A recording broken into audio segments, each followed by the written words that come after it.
Like many artists, Ice Spice seemingly came out of nowhere. With her first single, Munch, many people were drawn to her catchy lyrics and seemingly unbothered attitude. And within just a small amount of time, she grew to become one of the most well-known artists in the music industry. She's collaborated with artists like Nicki Minaj, Lil TJ, Central C, Pink Panthers, Travis Scott, and Taylor Swift. She's made more progress in her career in the span of 2 years than most people could even imagine, and this is no accident. Ice Spice has an insane amount of backing from her label and the industry. They have an insane amount of money behind her, giving them no choice but to constantly push her and her trash ass music to the forefront because they need to make all that money back. And just recently, Ice Spice was caught in some controversy for the, I don't know, time, due to her being exposed by New York influencer and artist Cleo Trapp. This was a girl who was supposed to be her best friend, but the storytime shared after Ice Spice's tour last month would make you think otherwise, and you would be right. This isn't what friendship looks like. The claims made by Cleo in the video paint Ice Spice to be a terrible and inconsiderate friend, but the Twitter spaces posted by Ice Spice shortly after painted her to be even worse. Sharing my stage with you and you feeling so entitled, like you thinking that my peoples that work for me is supposed to work for you too. Like that's so crazy to me. Like how I'm in the shower, you gon' barge in while I'm butt ass naked trying to press me about some bags that you gotta carry some bags. What? Like, nah, that's that shit, bro. But that's all I could do, y'all.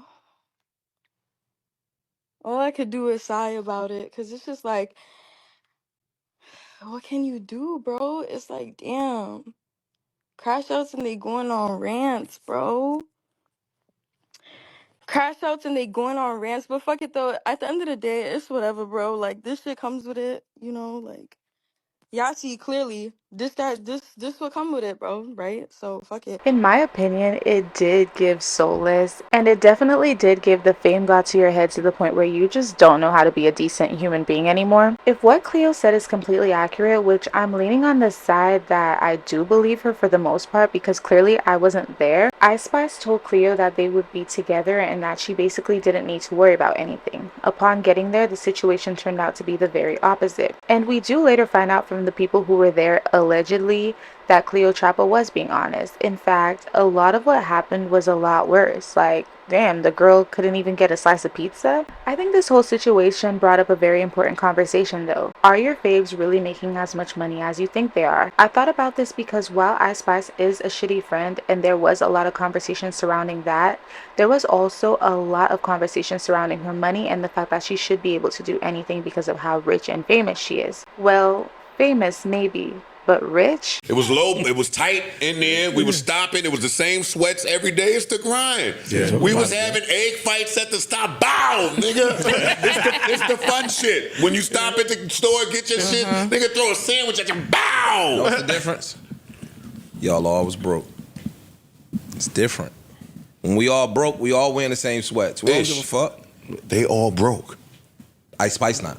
Yes, she is. I'm saying her accommodations don't say broke. That's a label. I know. They believe in her. I know. So from the other And they girl, gonna get their money. They gonna put 19 projects out this year. They gonna make you gonna get a feature. The You label's gonna get a not gonna feature lose. with fucking Sam Smith, Bruno Mars. Yeah, but somebody. Ice Spice don't have it today. Not saying she won't have it in the future. She don't have it today to look at her handlers and say, yo, this is what's going on. Change. You can't change shit. Nigga, I was in year 14 of my career. Me, Royce, and everybody, yo, we're hungry. So what? Let me take you guys down a little rabbit hole because I think people often forget how many times we visited this topic and it's been revealed how little disposable money these artists actually have. So let's start by talking about Ice Spice's label, where literally all the funding for anything is coming from, and let's talk about the deal that she signed in order to get to the point she's at right now. It's not easy to figure out all the ins and outs of the deals that these artists are in, but please be aware that they're probably getting fucked, some more than others. We've already seen hip-hop examples like Lil Yachty and the Migos and pop examples like Halsey, and we've seen Joe Budden, someone who is in the industry, speak time and time again about the fact that these record labels are predatory. And the way he was kind of dancing around the Ice Spice topic when it was addressed on his podcast kind of makes me feel like he knows that the story we're being told about how her deal is set up isn't completely accurate. When you try to find any real information about Ice Spice's deal, there's not much, and I think that's for good reason. Record labels have consistently maintained a bad reputation because of the messed up deals they have their artists sign, so it wouldn't be wise to put it all out there for everyone to know. It not only makes the label look predatory, but it makes the artist look bad as well. It removes the illusion of wealth that these artists almost always have on their social medias. It just doesn't hit the same when you understand how their finances actually work. Now, according to Afrotech.com, Ice Spice owns all her publishing rights and masters. This means she would have full control over her music and how it is used on any given platform. There's really no information about other details of their contract, like whether or not she pays a percentage to her label for things like distribution. It's clear to see that she's getting a ton of help getting her music pushed to the forefront, so what is the price she's paying for that? She may not be in a 360 deal, but that doesn't automatically make her rich. We do know that she signed a $2 million deal that has to be paid back. She also isn't given $2 million.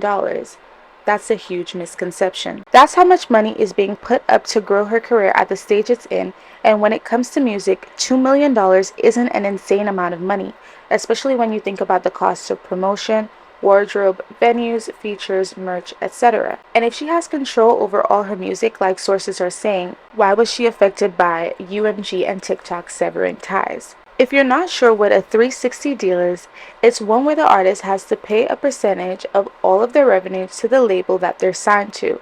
It usually leaves the artist with just enough money to cover expenses with very little wiggle room. I think a lot of record labels are realizing that it's important to keep these deals on the hush side because, like I said, it helps with the illusion. And this is probably why it's so hard to find any real information about artists in 360 deals past like 2022. I'm sure it's happening less often now than before though, because artists are starting to realize the power of social media and the fact that these labels actually need them, not the other way around. But that's definitely not the reason why we're not finding this information, because people are still getting into 360 deals to this day. I think they're just realizing that it's better to hide that information.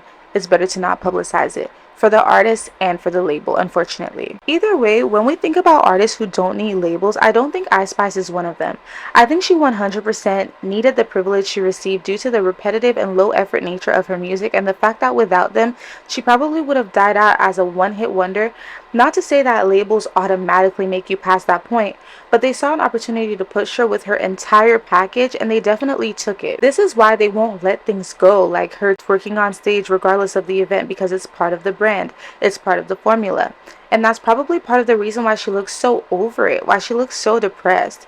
It's like a boss telling you to do something that you just don't want to do anymore. The fact that she's dealing with Capitol Records and the Universal Music Group alone should tell you that we probably don't know everything about her deal. For the most part, her deal with 10K Projects is what people know about, but she's also associated with Capitol Records, which doesn't have the best reputation. They just haven't been the fairest historically. Universal is also like a giant in the label business, dealing with some of the most well-known artists today. And we know for a fact that they're not helping her for free. Ice Spice is just one of the many rappers, however, who aren't as financially successful as you may think they are. And this isn't always because of their label. There are a multitude of variables that can put a burden on an artist's finances.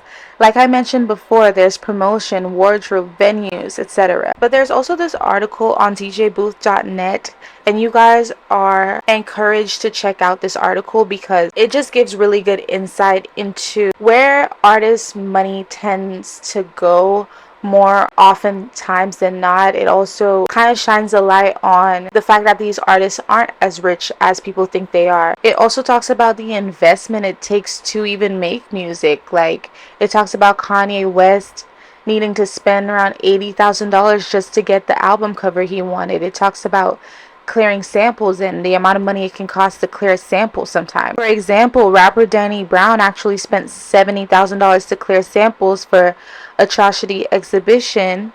That was his fourth studio album, and it's actually speculated that he probably spent more money making the music, clearing samples, with all those costs than the money that he actually made back through streaming revenue and sales. But as fans, it would be very difficult for us to know that because we're really just praising the art. It mentions here, it says the praise of the art, not the price of the art, is what ultimately takes precedence.